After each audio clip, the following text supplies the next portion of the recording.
देखिए, आप ये सोचिए कि 24 घंटे तक आप लगातार किसी को कैसे पूछताछ कर सकते हैं। विधानसभा की कमेटी के अंदर अगर हम 2 घंटे किसी अफसर को बुला लें तो आईएएस अधिकारी हाई कोर्ट जाके कहते हैं कि साहब हमें 2 घंटे विधानसभा की समिति ने बुला लिया। 24 घंटे ईडी पूछताछ कर रही है तो कोई कुछ कहने के लिए तैयार ही नहीं है। सीधे तौर पे ईडी का दुरुपयोग राजनीति के लिए हो रहा है। जैसे जैसे 2024 का चुनाव नज़दीक आ रहा है, केंद्र सरकार अपने हर विरोधी को इसी तरीके से चुप कराने की जुगत में लगी हुई है। ईडी के अधिकारी बिना ये सोचे कि वो संविधान की शपथ लेके नौकरी पे आए हैं, वो राजनीतिक द्वेष की भावना से केंद्र सरकार के इशारे पे काम कर रहे हैं। ये पूरे देश के लिए बहुत चिंताजनक विषय है। इस तरीके से संस्थाओं का दुरुपयोग होगा तो देश के अंदर एनार्की आ जाएगी। दूसरा मुद्दा हिमाचल की कांग्रेस की सैलरी नहीं दी जा सकी अब तक। देखिए, हर राज्य की सरकार से जब हमारी बात होती है वो बोलते हैं केंद्र सरकार अलग अलग हथकंडे अपनाकर राज्य की सरकारों की आर्थिक हालत को कमज़ोर करने में लगी हुई है। मसलन क्रेडिट लाइन थी राज्यों की, वो कम कर दी। जीएसटी का कोई पैसा बनता था वो कम कर दिया। किसी और केंद्रीय स्कीम के अंदर पैसा बनता है वो राज्य को नहीं दिया। ये जो केंद्र के पास पैसा है ये केंद्र सरकार का पैसा नहीं है, पूरे देश का पैसा है। जिस तरीके से केंद्र सरकार राज्यों की सरकारों को कमज़ोर कर रही है, इससे देश कमज़ोर हो रहा है। लेकिन वहाँ पे बीजेपी भी सवाल उठा रही है कि जो आप फ्रीबीज की बात कर रहे थे। जनता पार्टी गरीब विरोधी पार्टी है। लाखों करोड़ रुपए बड़े बड़े उद्योगपतियों के कर्ज माफ कर दिए गए।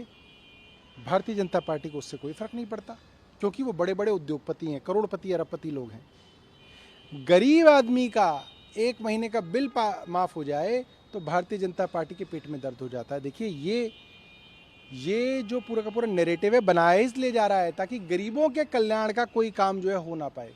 जो सरकार गरीबों का कल्याण का काम करने लगे उस सरकार का सारा पैसा केंद्र रोक दे। ये एक षड्यंत्र है गरीबों के खिलाफ। उत्तराखंड के कई इलाकों में कम्युनिटी मामले को देखा जाए और इस पे कार्रवाई की जाए। देखिए, कुछ संस्थाएं जो भारतीय जनता पार्टी से नज़दीक बताई जाती हैं, वो संस्थाएं लगातार उत्तराखंड के अंदर कम्युनल डिसहार्मोनी, ये जो मज़हबों के बीच में जो है नफ़रत फैलाने का काम लगातार कर रही हैं। भारतीय जनता पार्टी को ये बात समझनी पड़ेगी। इतनी नफ़रत आप फैला देंगे इस समाज में तो इस समाज आगे कैसे बढ़ेगा। आप अगर इतनी लड़ाई झगड़ा समाज के हर आदमी के बीच में फैला देंगे तो वो आदमी तरक्की क्या करेगा, वो पढ़ाई लिखाई क्या करेगा, वो नौकरी क्या करेगा, वो तो इसी झगड़े झंझट के अंदर लग जाएगा। इससे देश पीछे जा रहा है। देश को आगे ले जाने के लिए आपको उनको पढ़ाना है, लिखाना है, आपसी भाईचारे के साथ आगे बढ़ाना पड़ेगा। जो खिलाड़ियों का प्रोटेस्ट चल रहा है गिरफ्तारी की मांग को लेकर, जिस तरीके से एक साधारण सी इन्वेस्टिगेशन को लंबा किया जा रहा है, उसको दिल्ली पुलिस के द्वारा जानबूझ के कॉम्प्लिकेट किया जा रहा है,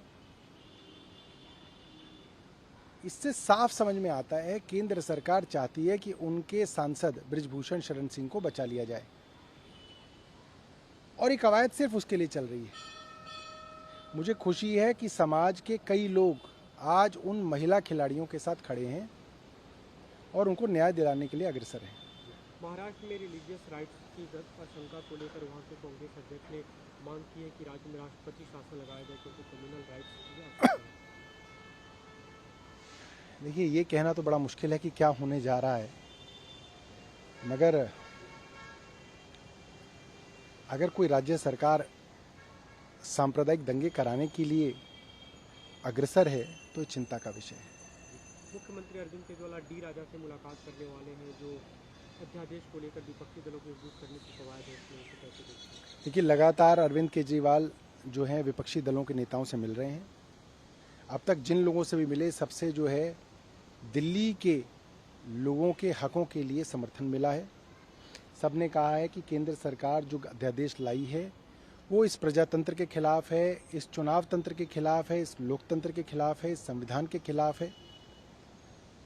और मुझे लगता है एक बड़ा संकेत केंद्र सरकार को हर राज्य से जा रहा है कि केंद्र सरकार ने जो किया वो इस देश के संघीय ढांचे के खिलाफ है। लेकिन कांग्रेस अभी तक चुप है इस मामले पे। आपके सीएम की बात हुई, फोन कॉल पे भी बात हुई थी और समय भी मांगा था उन्होंने इस मामले को लेकर मिलने के लिए, लेकिन अब तक कोई समय नहीं मिला है। कांग्रेस की बात कांग्रेस ही बता सकती है। जो बात छोटे छोटे विपक्षी दलों को समझ में आ रही है,